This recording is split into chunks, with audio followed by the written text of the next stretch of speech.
Did somebody say, we have a MLB slate tonight? Somebody cue that music.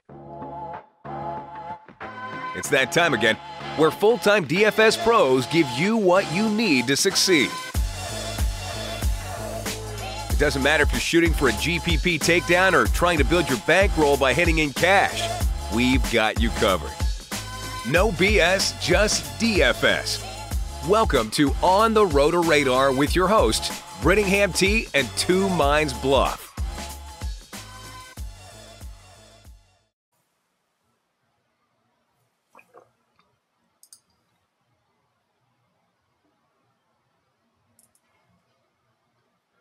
Welcome to the third episode of On the RotoRadar. I'm going to keep counting the episodes down until at least I remember how many that we've done. This is where we're going to give you every play you need to cover the MLB slate every day, Monday through Friday. I'm your co-host, Two Minds Bluff. And Brittingham T here with you. I will be covering the cash game aspects of tonight's slate. Bluff will be helping you out with your GPP picks. Tonight we've got a very interesting and actually very playable four-game slate. Some very targetable stacks, some good pitching prospects to dive into. Bluff, how are you seeing the slate as a whole tonight? I never really loved the short slates, but it's for a four-game slate, like you said, it's pretty decent. There's a lot of different ways to attack it, a lot of different ways to go, and hopefully we'll be able to direct people the right direction today.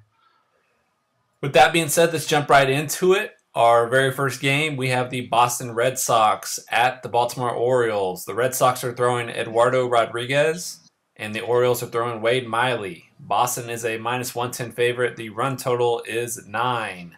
How are you approaching Boston at Baltimore? Wade Miley's always the guy I like to target with right-handed bats, and the Boston lineup is going to throw probably 8 of them at him.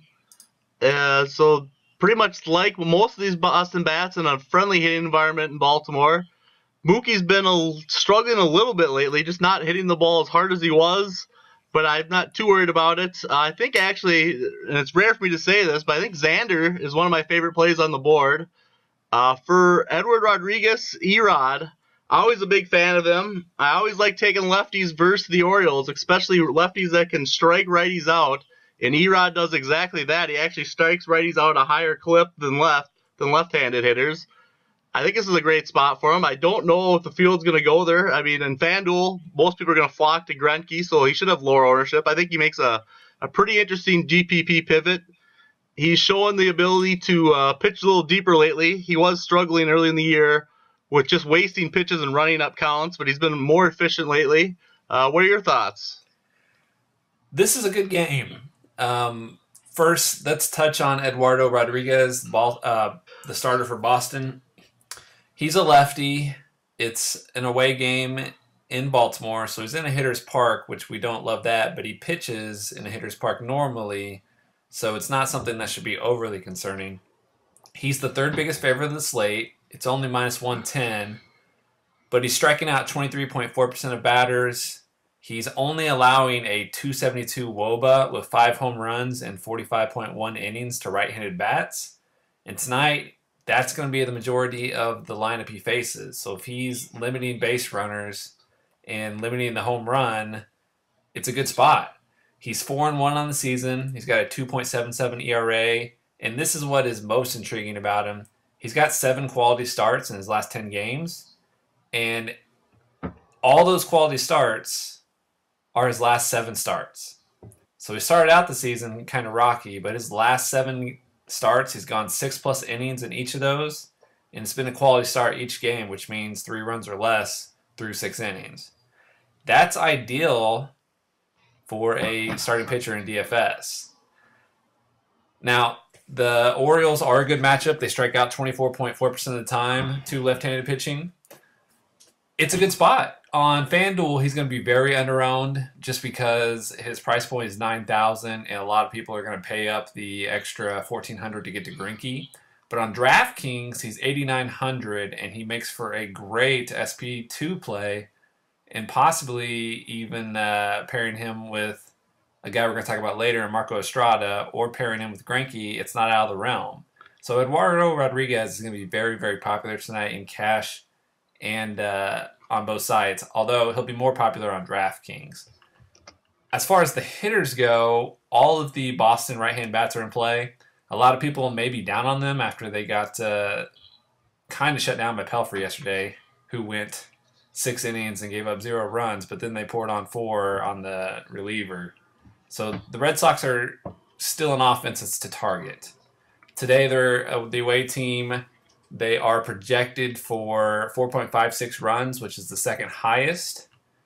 And they go against Wade Miley, who is a pitcher, has been a very interesting target.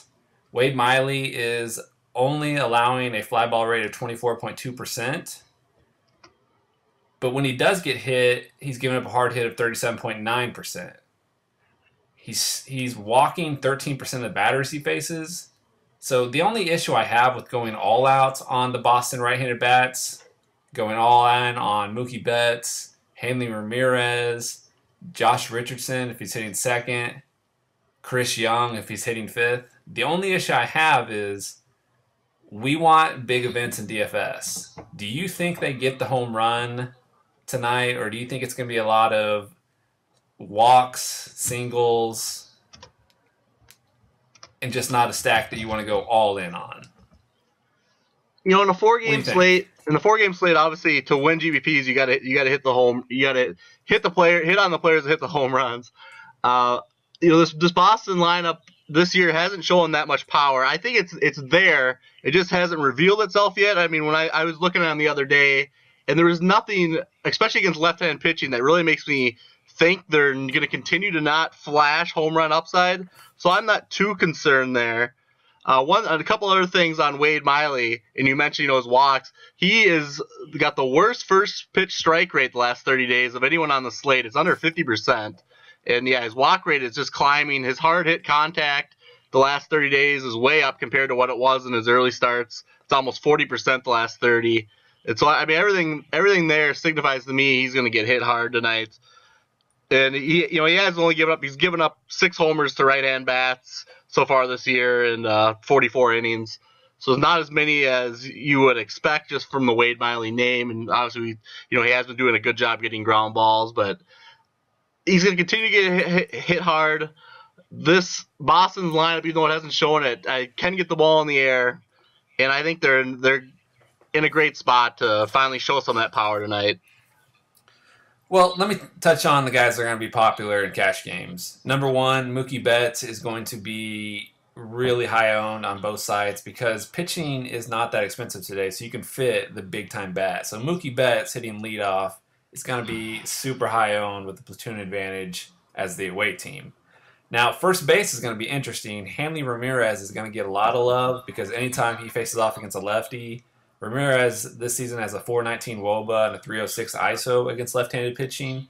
So he is one of the guys that you could hope for the home run. He's got that upside. And the other guy that I talked about the other day, who in cash games just gets rostered like crazy because he allows you to pay up other places, and he's a strict platoon player, is Chris Young hitting fifth. Young's got a 353 WOBA and a 189 ISO against left-handed pitching. He will be super popular today. So in cash games, you're going to face off against Mookie Betts. You'll see some Hanley Ramirez, and you'll see lots of Chris Young. Anything else about this game you want to talk about? Yeah, and for me, especially on FanDuel where it's a 4-man stack, if I'm stacking the Red Sox, I haven't seen much from Chris Young this year. He just doesn't look great to me at all. I think like you said, I think he will be very, very popular. If I'm doing a 4-man Red Sox stack, I'm skipping Chris Young. That's going to differentiate you from the field quite a bit. And, you can go to Hanley, you can go to Sam Travis at first. You can go to catcher, Sandy Leone. Makes for a great catcher play to include in your stacks. One last thing I want to point out about the Baltimore bats here. The Baltimore bats make for interesting spots because it is going to be a bunch of right-handers, and Joey Ricard will be leading off, and he is very cheap across both sides. He's $2,400 on FanDuel, and on DraftKings, he is only $3,300. So you're going to see Joey Ricard in a lot of cash games for people that pay up for Greinke. So don't be surprised if you run into Joey Ricard. It's not that bad of a spot hitting leadoff with the splits, but it's not an ideal spot going against Rodriguez. There's better outfield plays today, but you'll see a lot of him. And another, Manny Machado is 3.9 on DraftKings, super cheap. Rodriguez, when he has struggled in the past, it has been with right-handed power. Manny Ramirez has all the right-handed power you could ever want, so always a great one-off play, especially at a cheap price. And people haven't been playing Manny much lately, as far as I've noticed anyway. It seems Hasn't he struck out 6 times in his last 10 at-bats or something? It could be that. I hadn't noticed that, but... Manny's a good play. He's got that home run upside, but that brings us to a perfect transition to this next game. And the reason I'm not on Manny Machado at all tonight, and I don't think 95% of the DFS industry is going to be, is because we've got the Blue Jays facing a lefty in Rogers Center, and there's a very popular third baseman in this game. So our next game is the New York Yankees pitching CC Sabathia at Toronto to take on the Blue Jays, who are pitching Marco Estrada. Toronto is a minus 135 favorite. The run total is 9. Go ahead and, if you would, start with the third baseman I just mentioned, Josh Donaldson. How are you approaching him tonight? For me, he's going to be a fade. I don't have a ton of respect for CC Sabathia, but as he's aged, you have to give him credit. And we had a question in our chat to go a little more in depth on CC. And he really has gotten better at finding his spots as he's lost his velocity. And he's not nearly as bad a pitcher as as you assume he would be. You still do like targeting with right-hand bats, especially right-handed power. And that's what Josh Donaldson is. But CC has shown the ability, especially in his last few starts, to induce soft contact, to limit damage. And if the field, which it's going to be, super high on Donaldson today, I think it's a great spot to pivot off and maybe go to a Machado or some other third baseman we'll mention in the next couple of games, and let the field take Donaldson at, well, it should be 40-50%, I'm guessing, and even in GPPs. It's going to be higher than that. Well, in GPPs, I think it won't be quite. I mean, it's tough to get over 50%, but it could be. But still, I think it's a great spot to pivot off. Hope that CC's able to limit the damage against him, and that you can find a third baseman that outscores him and take that huge jump on half the field. As far as Marco Estrada, I don't have much interest against this Yankees team that has been striking out much more lately, but still a very potent offense. Marco's been great this year. His swinging strikes are way up and everything. It's just not a spot I really want to attack today. What are you thinking? Well, let me touch on the hitters against CC. Josh Donaldson in cash games on a 4-game slate is going to be insanely owned in cash. He's just a plug and play anytime he's facing a lefty. That's been the general rule in the DFS circles, whether he's deserved it or not, and more often he's deserved it. He's got 366 WOBA with the 207 ISO against left-handed pitching. CC is giving up a 323 WOBA. He's given up 8 home runs in 48.1 innings. He's given up a hard hit rate of 38.8% and a fly ball rate of 34%. The right-handed bats are going to be very, very popular in cash games, and Josh Donaldson at third base is going to be, I would venture, in the $2 Big Double contest, I bet he's 65% plus owned just because you have the money to pay up for him today. He's back from injury. He had a home run a couple days ago. He's facing a lefty in the Rogers Center. It's just a spot where if you fade Josh Donaldson and he doesn't do anything, you're in a great, great spot. But if you fade him and he hits a home run, you're chasing the field and you may never recover. As far as the other right-handed bats for the Blue Jays, Russell Martin his price is just, it's stupid he's unfadeable on FanDuel. He's only 2,700. On the options today, he's going to be hitting probably 6th in the Rogers Center. There's just not a better play, price per dollar, maybe across the whole board, than Russell Martin. On DraftKings, he's a little bit more of a fade because he's 3.9K, and Gary Sanchez is only 400 more, and you can get some cheaper guys. But on FanDuel, you're going to run into Russell Martin. He'll be 65% plus owned as well. Other guys I'm looking at, Devin Travis hit leadoff yesterday. I don't think he hits leadoff today, but if he does, he's an excellent play at a very scarce position at second base. If he's hitting 7th or lower, he's a possible fade in cash. Troy Tulowitzki at shortstop. They've been hitting him 7th, which is not ideal for cash games. But again, Tulo's a guy where the DFS community knows that if he's facing a lefty, he's got 384 WOBA and a 232 ISO against left-handed pitching. He's a guy that a lot of people will go to.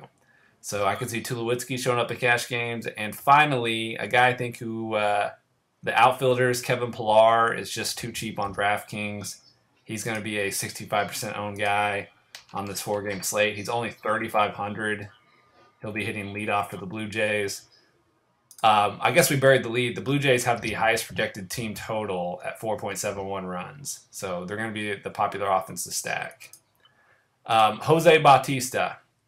This is going to be an interesting spot. He's not been that great against lefties this year. He's only got a 275 WOBA and a 136 ISO. And people paying up, you're going to be able to get one big outfield bat the way that a lot of the cash game builds are going to go. So it's going to be between Mookie Betts or Jose Bautista. My guess is in cash games, a lot of people are going to go Mookie. What do you think about Bautista in this spot? I'm not too worried about him, versus a lefty, but I will say I did probably barely lead. I still like the Toronto offense. I mean, it's tough to not like a righty-heavy offense versus CC, obviously, but I do think the spot isn't as good as everyone projects it to be. And so I just think in GPPs, this is a spot where I want, the field, I want to let the field play 40, 50% Blue Jays. I want to go elsewhere in hope that CC's able to limit the damage, and then I'm able to find a spot that's able to outscore and make a huge leap on the field. It's clearly, a game theory play. Exactly when you hear people say game theory, a lot of times I don't think they really understand what game theory is. But I mean, this is that spot where this is the game theory where short slates, ownership is going to be condensed, and it's really going to go to this Blue Jays offense. And it's not a spot that I think is super, super amazing, where there's a decent chance that the Blue Jays only score 3 or 4 runs today, especially versus a Yankees bullpen that, is missing their closer, but still is fairly potent. And it is definitely a spot I think is a good play in GPPs to fade the Blue Jays. Did you like any Yankees hitters, or are you kind of not targeting anything against Estrada? Well, that's perfectly into what I was going to talk about next. Estrada is going to be popular because he's shown a lot of K upside recently. And even though it's the Yankees in a very scary on-paper matchup, Estrada is traditionally, he's been better at home. He's got a 24.2% K rate this year. He's only allowing a 310 WOBA to right-handed batters and 272 WOBA to left-hand batters, and he's only given up 9 home runs this season combined to both sides of the plate. He's 4-2. He's got 3.15 ERA, and he's got 8 quality starts in his 11 games started. So Estrada is only 9,200 on FanDuel, which is he's going to be the starting pitcher 2 if people fade Greinke. It allows you to get one more big bat. I could see people going there in cash. Greinke is in a tier by himself today, and we're going to talk about him in this next couple games. But Estrada is a pivot in cash games on FanDuel. On DraftKings, I could see people pairing Estrada with Zach Greinke. I don't like targeting the Yankees offense. They strike out 22.7% of the time to right-handed pitching. I don't want to play any Yankees against him. There's in cash games, it just doesn't make sense. The Yankees only have a projected run total of 4.29 runs. So they're going to score, but I don't want to target. There's much better pitchers to target on the slate. So I'm not interested in any of the Yankees hitters. Are any of them on your radar? Marco Estrada's a guy that I just never really like to play hitters against.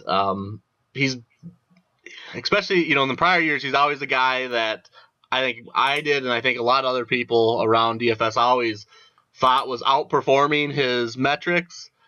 But if you watch him pitch, he defies stats for the most part, and he's just able to induce those like infield flyouts Yeah, that it's a just lot of don't soft make. contact. Yeah. It's just like as you say, fly ball pitcher. Eventually, his home run his home run to fly ball rate is so low for being a fly ball pitcher, but he's I don't really know how he does it. I don't really understand how he does it, but he's able to induce those. He has to lead the league. If there was a stat that covered fly ball alts from the infield to 10, 20 feet into the outfield, he would have to have a huge lead on anyone else in the league. So it's not a spot where I really want to target anyone. I mean, you like Gary Sanchez and Aaron Judge in this spot just because he does strike out lefties more, so I do kind of want the righties here. And he does, give up fly balls, and if they can hit one hard enough, they obviously have plenty of the power to put one out. Anything else on that game? I think that should do it.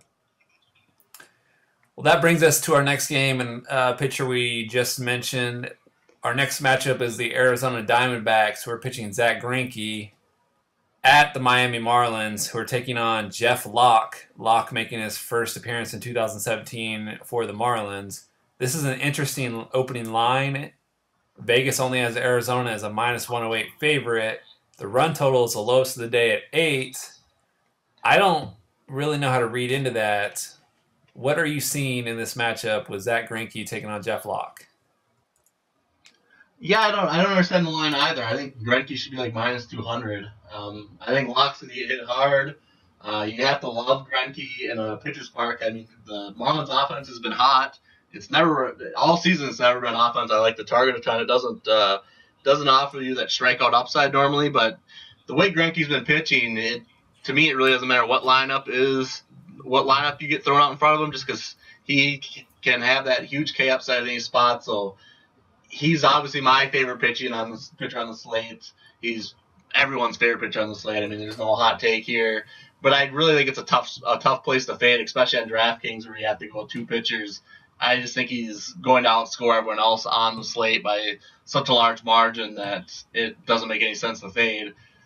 So I don't like any of the Marlins bats. I do have interest in the Diamondbacks, especially like at shortstop. Nick Ahmed should be batting, I would think, 2 today, especially on these. He usually gets bumped up in that lineup versus lefties. Plus, when it's a kind of a travel day, too, he usually gets bumped up because he usually rests somebody. I would assume they rest Peralta today, lefty-lefty matchup, and let Ahmad take his early batting spot.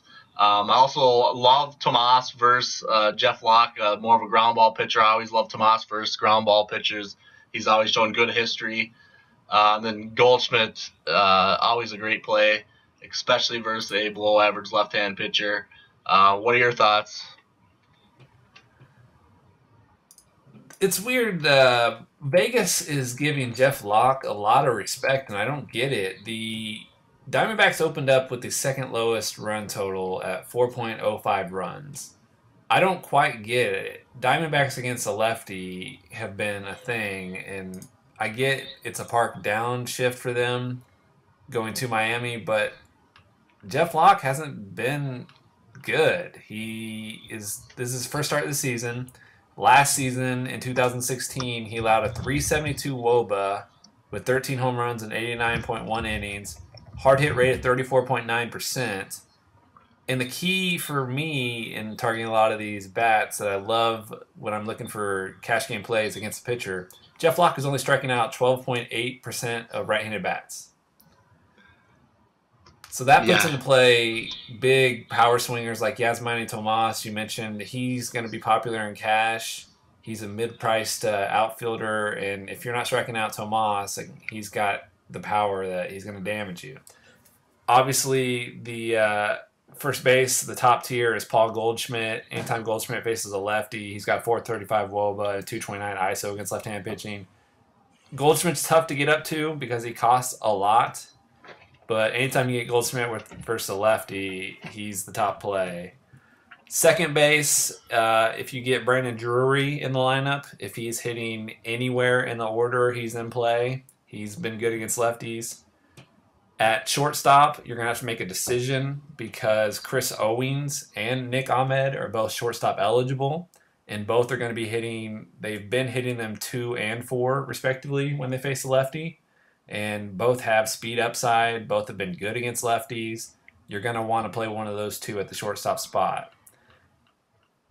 As far as Zach Greinke, he's the cash game pitcher. I mean, it's simple as this. He's going to be the most popular on both sites. You're going to run into a lot of Greinke. If you fade Greinke, you better hope that Eduardo Rodriguez or Marco Estrada go point for point with them, because it's tough to make up pitching points on a 4-game slate. He is only the fourth biggest favorite of the slate, and I've got to imagine that line moves through the day, especially with the news that Giancarlo Stanton may be out of the lineup. He's dealing with an injury. If Stanton doesn't make this Marlins lineup, that puts in another less dangerous bat for Greinke to face. It's already a good park. Greinke has been elite this season. 275 WOBA to left-handed bats, 270 WOBA to right-handed bats.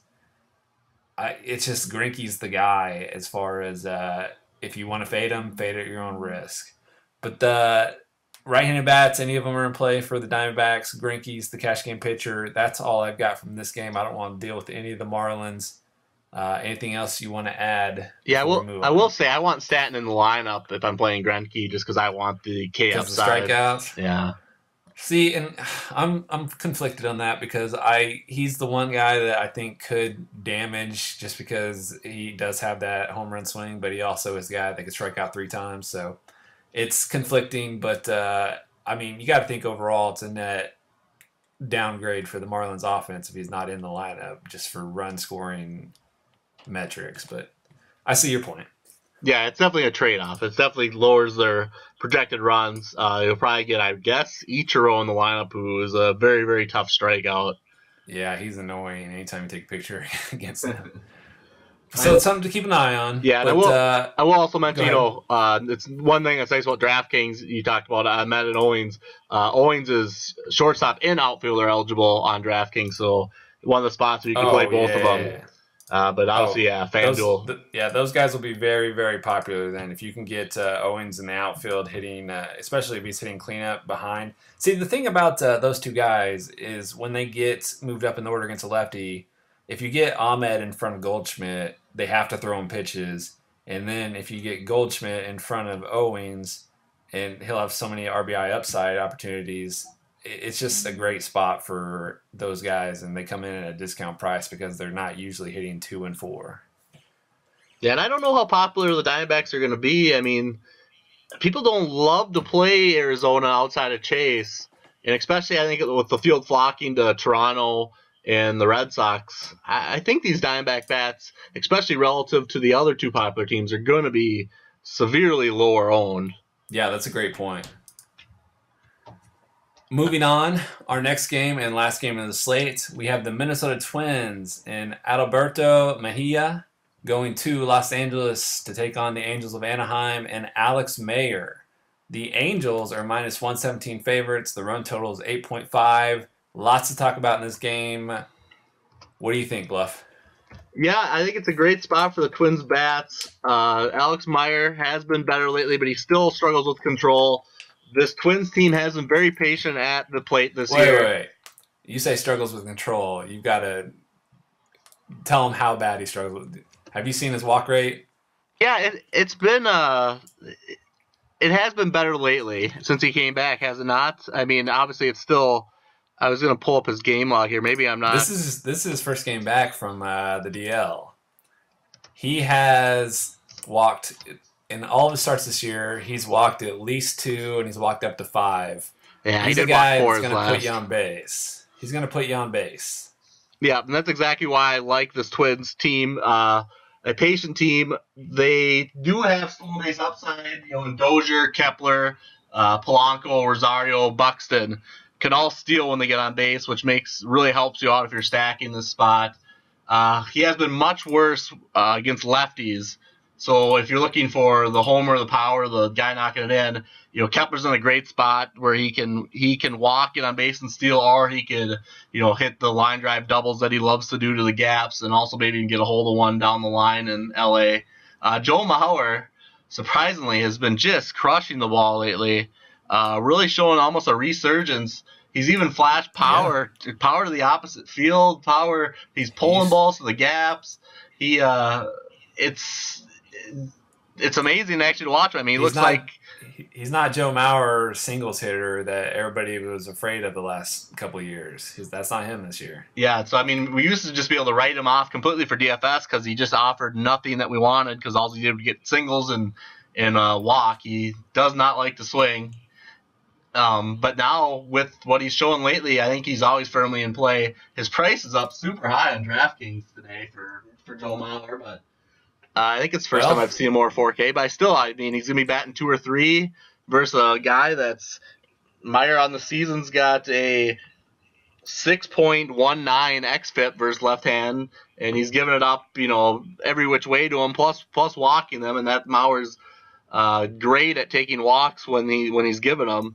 So it's a dang good spot for Joe Mauer today. Well, let me jump in on these left-handed bats for the Twins. I have extreme interest in Jason Castro. Is the catcher. He's not going to be popular at all, but I think he has a great game. Joe Mauer and even Kenny Vargas, if he's in the lineup at first base. And I love playing Max Kepler when he hits cleanup or fifth against the righties. I love all the left-handed bats. And this is the stat that jumped out the most when I was doing my research. In his career, Alex Meyer, who's pitched 3 seasons, he's allowed a 4.10 WOBA to left-handed bats. He has struck out this season, in 2017, he struck out 24% and he's walked 22% of the left-handed bats.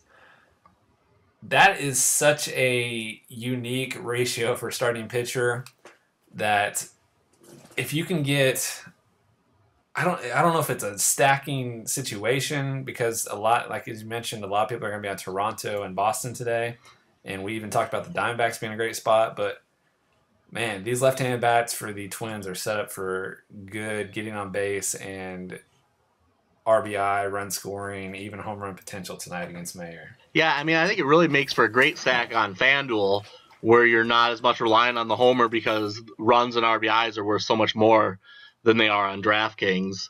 And so I think it's a great spot. I mean, I think when you stack a team, you want them to be getting on base and getting through that lineup and getting more and more at-bats. And if Meyer shows what he's showing pretty much every game he's pitched where he's unable to consistently locate the ball and he's putting these guys on base, you can't ask for much more than that. Then you're probably getting 5 at-bats out of your lineup and you're getting a ton of walks, runs, and RBIs, which on FanDuel are fine because you get the full 3 points for the walk and the 3.2 and 3.5 for runs and RBIs compared to the 2 you get for everything on DraftKings. What about Alberto Mejia? Are you seeing any hitters you want to pitch against him? He's got, as far as Mejia himself, he's got a very interesting and noteworthy price on DraftKings of only $6,600. Yeah, I think he's definitely in play. He's pitched a lot better since he came back up, but he's not going to likely pitch deep, even with the Twins bullpen completely overused these past 4 days. But still, he's unlikely to pitch more than 6 innings. They've been real careful with him and not letting him throw much more than 80, 90 pitches. I really don't know why they're being careful with him. I think more they just want him to get in quality starts and not have him pitch deeper and then give up a 3-run 7th inning and kind of blow his confidence. Because he did struggle when he first came out from the majors, but he's been basically elite against left-hand bats, so I definitely don't want any lefties against him.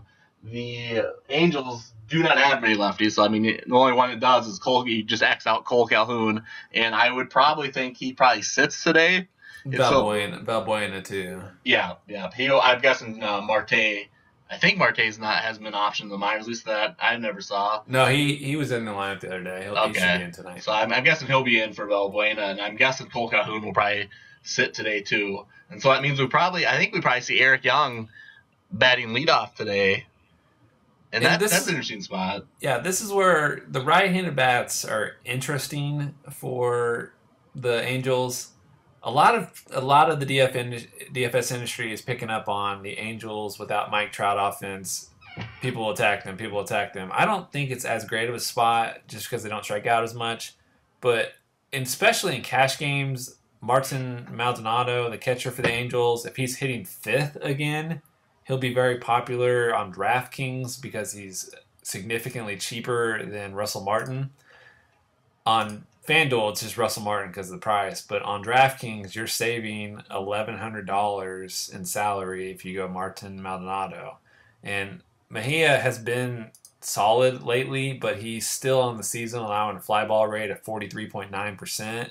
He's striking out 19.5%, and he's allowed a home run 1.83 per 9 innings. So a power bat for the right-handed side. Maldonado's in play for me. Albert Pujols is interesting. He can hit home run number 600 again tonight. There's a lot better plays at first base, so he won't be popular. You won't see a lot of him, but I could possibly have him in consideration. And the last guy I want to bring up is Anderson Simmons. If they hit Simmons leadoff yesterday, if they hit him leadoff again today, he's a decent shortstop play, although his price has come up a bit, but he's been decent. Eric Young Jr., did you see they moved him down the 9-hole last night, and all he did was hit a home run? I did see the homer. It made me laugh. I think, I really think they'll rest Cole Calhoun, and I think they'll bat Young Simmons 1-2 is what would make sense to me. I'd be very interested in Eric Young if he's hitting 1 or 2. Since he's in his last 3 games, he's got 5 hits, a double, a home run, 2 stolen bases. He's scored 15 or more fantasy points each game.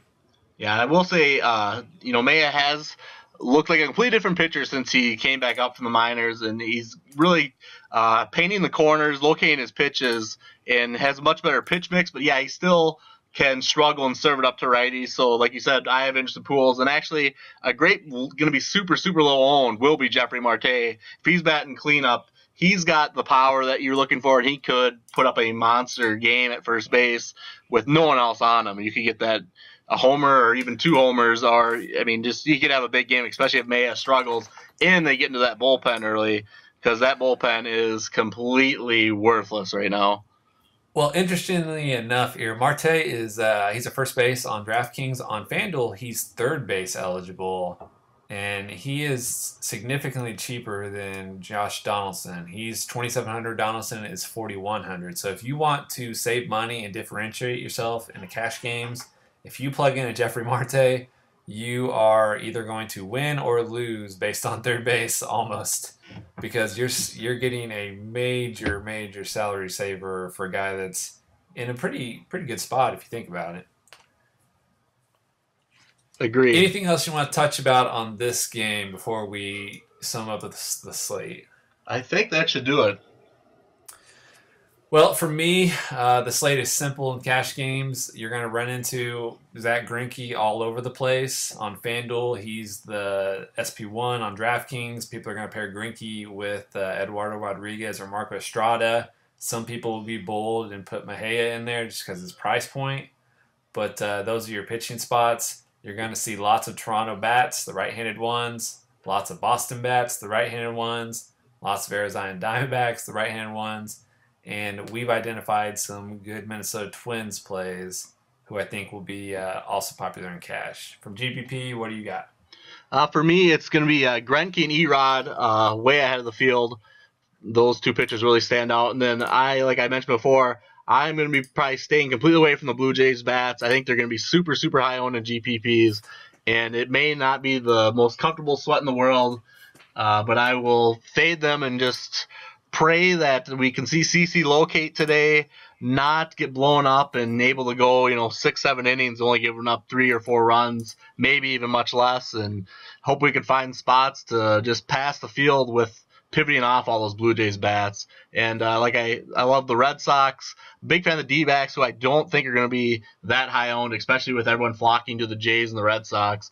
And also do have some interest in the Twins and Angels. Is almost could be even a game stack where you could just play all your hitters in that game. You can easily fit the entire game, and it should be completely lower owned than all the other games, and could have monster upside. Especially you have a Twins bullpen that's terrible.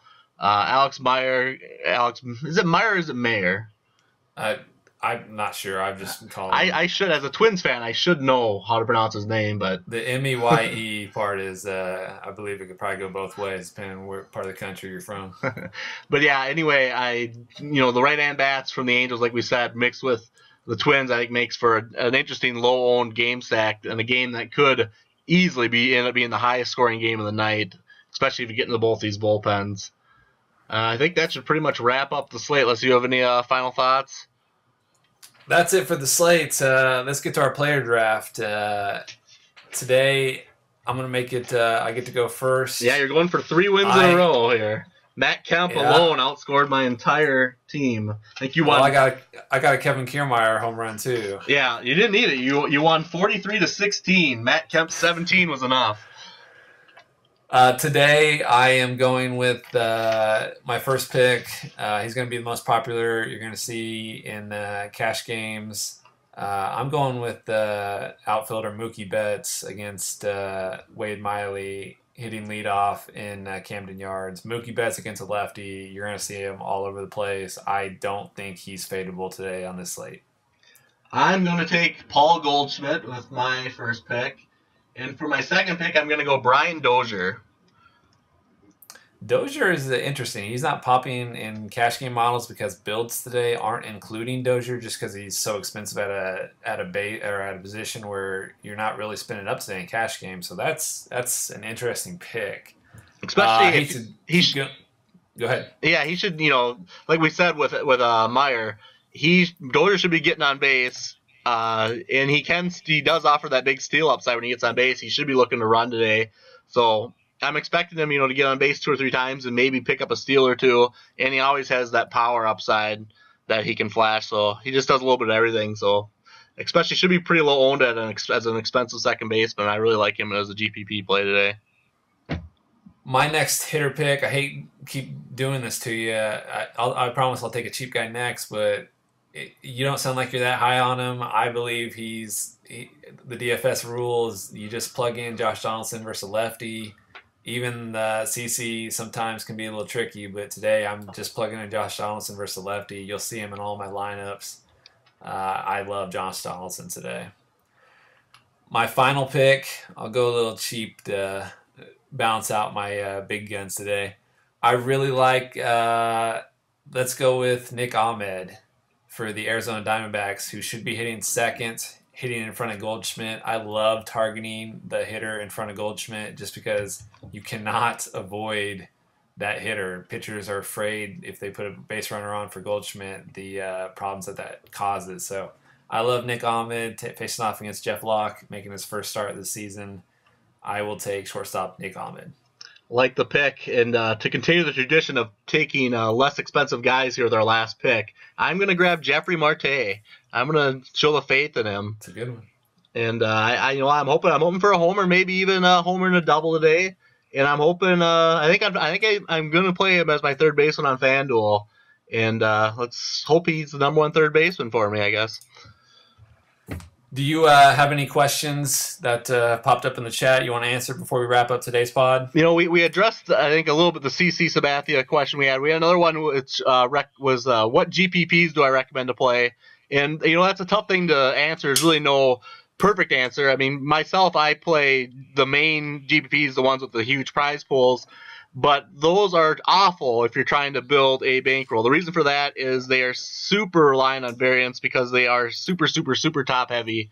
Your ability to be profitable in them completely depends on you finishing top 10 and more top 5 and top 3s. I know one of the toughest GBPs to be profitable at any level, in my opinion, is the big field $333, $444, and now even $555. Kind of a tongue twister.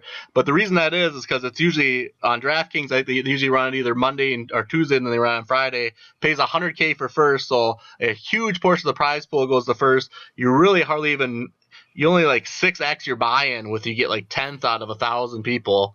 And so that is probably one of the toughest tournaments to be profitable long term in. And so if you're building a bankroll, what I would suggest is the smaller field, 1 to 3 max entries, 3 to 400 man, and then a lot too, the multipliers, the quad, the 4 times, 3 times your buy-in, and also 100 mans on FanDuel. Make a great way to build your bankroll. I know you have a lot of opinions on game selection, so maybe you just want to touch on it quickly from a cash game perspective. Yeah, cash games, I recommend that you, depending on how much you have in play that night, you have to back up all of your entries with at least some form of head-to-head matchups. This just gives you a basis where you don't get wiped out. A good example of last night, I pitched Jacob deGrom, and as everybody knows that played last night, Jacob deGrom got shelled, and I was able to recover some money in contests because other people that played me had Jacob deGrom. Now, if you enter that same lineup in a multiplier or big double up or something like that, and he's only 35% owned, which he was last night, you're just drawn dead. So for me, especially people that are playing both GPPs and cash games, take your shot in GPP, but always have a solid head-to-head basis. Pick your opponents if you're not playing that much money. Be very careful on who you pick. Track your results. As far as other contests, jump in as many 50-50s as you can. Try to avoid the big double ups. The margins on those are just astronomically bad. They're terrible, terrible contests. I challenge people today to look at the margins before entering. The big $2 quintuple up has a better margin than the big $2 double up on FanDuel. Really think about that. The quintuple up, it's easier to cash statistically than it is the big $2 double up. A lot of people don't know that. They just blindly enter the double up because they think it's easier. But that's as far as game selection goes. Get a routine. Play the safer contest for cash. When you take your shot in GPP, always back it up. Yeah, that's definitely that's a great point to pay attention to the margin, because you kind of, especially if you're just starting to play, you just kind of assume that they all charge relatively the same margin or rake if you're from poker. But even the main GPPs vary immensely. Like, I just pulled up DraftKings, and on the $33 160K prize pool, it has a 13.5% margin. On the $4, it's 14.8%. On the $333, it's 10%. On the $55 3 max, it's 11.95. So basically almost every tournament has a different margin. It's really, if you're playing every day, you're putting in a lot of money every day, that margin you pay has a huge effect on your bottom line. So you should always be seeking to find the spots that fit your game the best, but also offer you the lowest commission that you have to pay, the margin, the rake, the commission, whatever you want to call it. You want to give the site as little money as possible. I mean, that just makes sense, and it's a thing that a lot of people do not consider, and it's probably one of the biggest mistakes, so it's a really great point that you make to really harp on that. Anything else popping up chat-wise? I don't think so. I think that should pretty much do it. I think we covered everything in our breakdowns, and hopefully that was a little bit helpful. Well, be on the lookout today for Bluff's A Place to Be article. It comes out in a couple hours. Tom's Take will be out in a couple hours. It should be a good slate. You can find us on Twitter at Kid Notor. Is it, how do you pronounce it? I guess it's Kid Notor. I don't know if there really is a pronunciation. It's from a show called Kid Notorious that was on Comedy Central for one season, like in 2003, and it's just a shortened version of that. So it's a name I picked. Was it 14 years ago that I've just always stuck with. 14 years, wow. You can catch Bluff there. You can catch me at Birmingham T on Twitter. As always, thanks for tuning in today. Thanks for listening. Enjoy the slate. Have fun. It should be a good ride tonight. And as always, good night and good skill.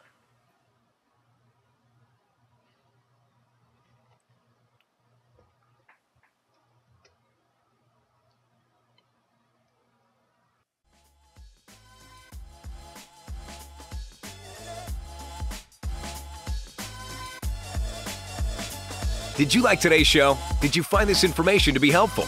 Give us a shout out on any social media platform, Twitter, Facebook, or Instagram. Of course, don't forget to use the hashtag RotoRadarMLB in your post.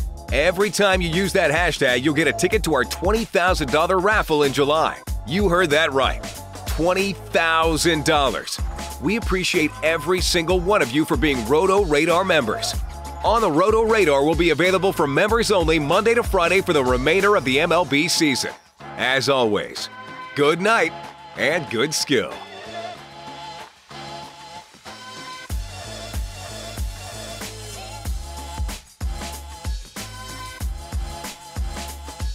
For more information on our raffles, head over to our website, www.rotoradar.net.